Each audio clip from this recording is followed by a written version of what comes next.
Tata.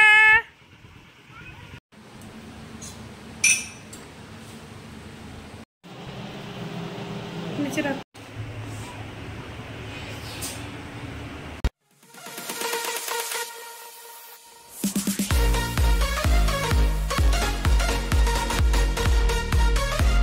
Good morning, কেমন আছো গো বন্ধুরা? আমি সীমা প্রতিদিনের মতো নির্দিষ্ট সময় আবার হাজির হয়েছি। আশা করছি ঈশ্বরের কৃপায় তোমরা যে যেখানে আছো ভালো আছো, সুস্থ আছো। ও আচ্ছা, ভুলে গেছি, ব্লগের শুরুতেই বড়দের প্রণাম করছি। হ্যাঁ, এটা বলতে একদম ভুলে গেছি, এটা না বললে আমার একটু ভালো লাগে না। আজ রবিবার, দাঁড়াও আগে বলি হ্যাপি সানডে। কিন্তু হ্যাপি সানডে আমার ব্যাড সানডেতে পরিণত হবে। আমি জানো ঠিক 10টা-11তে ঘুম থেকে উঠেছি। আর এই দেখো নেল পালিশ কি ভূতের মতো লাগছে না? হ্যাঁ গো, কিনে ফেলেছি, কিন্তু একটু ভাল লাগছে না পরা পরে। তোমাদের দাদাও বললো কি বাজে। আর এই দেখো সানডের দিন কিন্তু আমার মেয়ের ছুটি নেই, ওই দেখো ড্রয়িং এ চলে গেল। আর আমি একটু টাটা করে ক্যামেরা করতে শুরু করলাম। ইস, রবিবার দিন না মানে ফুল ডে ছুটি না থাকলে ভালো লাগে না। কি করব বলো, এখন সবারই যা পড়ার চাপ। আর ছোট থেকে যদি চাপটা না দেই না, মানে এটা অভ্যাস হবে না। অভ্যাসটা তো ছোট থেকেই করতে হবে, তাই না? আজকে সানডে হলেও কিন্তু আমার ছুটি নেই জানো, আমাকে রান্নাই করতে হবে। আর আমার চুলগুলো দেখেছো, বাবা রাবণ কেশি হয়ে গেছে গো। চুলটার কিছু একটা ব্যবস্থা করব, সামনে পুজো আসছে না, একটু যত্ন করবোই। 12 মাস রূপচর্চা করি আর না করি, পুজোর সময় রূপচর্চাটা করি আমি, জানো। আর এই মাত্র দেখলে চা হয়ে গেল, দুধ চা শুধুমাত্র কর্তার জন্য, দুধ চা আমার চলে না। আর আজকে আমার কিছু খাওয়ারই সময় নেই, আমি যে দেরিতে ঘুম থেকে উঠেছি। আর এই দিকে দেখো গুড ডে বিস্কুট গতকাল এনেছিল, প্যাকেটটা খোলা হয়নি, এখন খুলে দেব।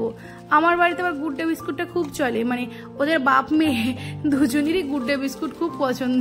একটু বাপ মেয়ে বললাম, কিছু মনে করো না, এটা কথার লেভেলে চলে এসেছে।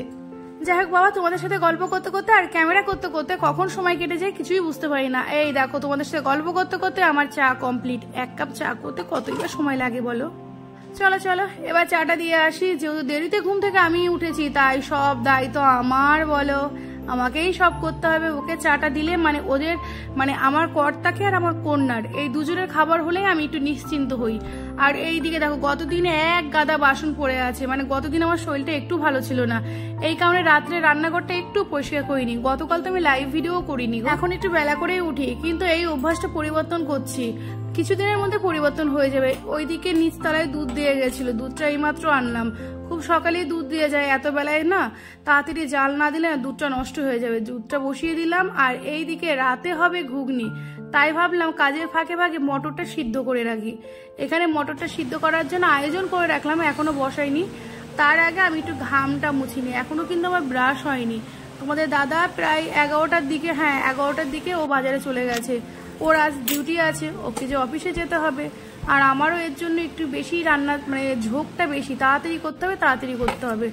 ওই দিকে তো দেখলেই ভাত বসিয়ে দিয়েছে, 1 হাঁড়ি, বড় হাঁড়িতে ভাত বসিয়েছে, মানে একবারে আজকে মানে 2 বেলার খাওয়া হয়ে যাবে। এমন টাইমে উঠেছি, 2 বেলা না 1 বেলা হবে জানি না। আর এই দিকে আমি কতগুলো বেগুন ছিল, এখন বেগুন তো ভালো লাগে না, কিন্তু কি করব, কিনে এনেছে। এই বেগুনটার ঝাল করব, সাথে 2টো পটল ছিল, পটলও দিয়ে দিয়েছি। এই পেঁয়াজ রসুন দিয়েই করবো ঝালটা। আর এই দিকে দেখছি মানে এদিকের কাজগুলো করতে করতে ভাতটা প্রায় হয়ে আসলো। এই ভাত না হতে হতে আমার মেয়ে চলে এসছে। হাই রে, ঘুম থেকে উঠলে না মানে রুটিনটাই পাল্টে যায়। মেয়েটা কোনো রকমে 1 গ্লাস দুধ খেয়ে পাঠিয়েছিলাম, তখন আমার দুধ খাওয়ালে তো হতো না, আমার একটু ভারী খাবার দরকার ছিল, কিন্তু কি করব, ঘরে নেই। ও ড্রয়িং দেখতে দেখতে তোমাদের দাদা চলে আসলো, ওরও যে আজকে বড্ড তাড়া। একটু মুদিখানা বাজার করেছে আর সবজি বাজার করেছে, সব আর দেখানো সম্ভব নেই গো আজকে, নাহলে খুলে খুলে দেখাতাম, যা পারলাম তাই দেখালাম, কিছু মনে করো না। আর এই দিকে দেখো বাসনগুলো ধুয়ে রেখেছি, কাঁসার থাল দেখেছো, আমরা এখনো কাঁসার থালে ভাত খাই, সেই আদ্যিকালের লোক হয়ে গেছি। কিন্তু আমাদের বাড়িতে না কাঁসার থালটার প্রচলন আছে, আমার কর্তা তো কাঁসার থাল ছাড়া ভাত খেতে ভালোই বাসে না। আমি আবার ছোট থেকে মেয়েকেও কাঁসার থালে খাওয়া অভ্যাস করিয়েছে। আমারও না কিছু কিছু পুরনো জিনিস খুবই পছন্দের। আজকে আবার তোমার দাদা একটু বাজার থেকে চিকেন নিয়ে এসেছিল, ছোট ছোট করে কেটে আমি এগুলো চিকেন পকোড়া করবো। আজ তো করবো না, ও তো ডিউটি আছে, আগামী দিন করব। আমি না আমার রান্নাঘরে আগে থেকে কুচি না লাগাবো সেই প্ল্যান ছিল, তবু না একটা বড় জানালা রেখেছি। আমার না একটু জানালা না রাখলে না ভালো লাগে না, সেই জানলা দিয়েই আমি একটু ক্যামেরা করে তোমাদের দেখাচ্ছি। মেয়ে তো চলে এসছে, খিদে তো পেয়েছে, তাই কিছু মিষ্টি ছিল, কিছু মিষ্টি খেলো। আর বললাম ফ্রিজ থেকে আপেলগুলো বের করে রাখ, ও বের করে রেখেছে, আমি একটু শুধু ক্যামেরা করেছি। আর এইদিকে আজকে হবে পনির, এই অর্ধেক পনির আলু দিয়ে পনির তরকারি হবে, আর বাকিটা রাইসে দেবো। আর এইদিকে একটা আপেল কেটে ওকে দিলাম, মানে আপাতত খাকো, কোনো রকমে বাসি রান্নাঘরটা ঝাড় দিয়ে রান্না বসিয়েছি। আর এইদিকে এই দেখো এখনো বিছানা পড়ে আছি, একদিকে রান্না করছি একদিকে বিছানা তুলছি। ওই দেরিতে ঘুম থেকে উঠলে মেয়েদের যা হয় বলো, তোমরা যারা আমার মতো তারা ঠিক টের পাবে। আমাদের কিন্তু যাদের ঘরের মধ্যে সব রকম ব্যবস্থা আছে তাদের কিন্তু একটা সুবিধা আছে। দেখো একদিকে রান্না হচ্ছে একদিকে ঘরটা ঝাড় দিচ্ছি। আর যারা একটু দূরে দূরে না তাদের খুব কষ্ট করে কাজ করতে হয়। আমার তখন ভাবলেই কেমন লাগে জানো, যাদের এখনো সবকিছু ব্যবস্থা হয়নি, সত্যি তাদের কষ্ট করে ভেবে বা কি করবো বলো, যার ভাগ্যে যেটুকু আছে সেইটুকু হয়। এদিকে কিন্তু আমার পনির তরকারি প্রায় কমপ্লিট, এখন একটু ঘি, গরম মশলা আর একটু চিনি দেবো, ব্যাস তাহলে হয়ে গেল। আজকে তাও না বললাম না রান্নার অত ঝামেলা না, আমার কর্তা খাওয়া দাওয়ার দিকে না ভীষণ, আমি না মানে পোড়া সিদ্ধ যা দেবো তাই খাবে, এই দিকে আমার খুব শান্তি জানো।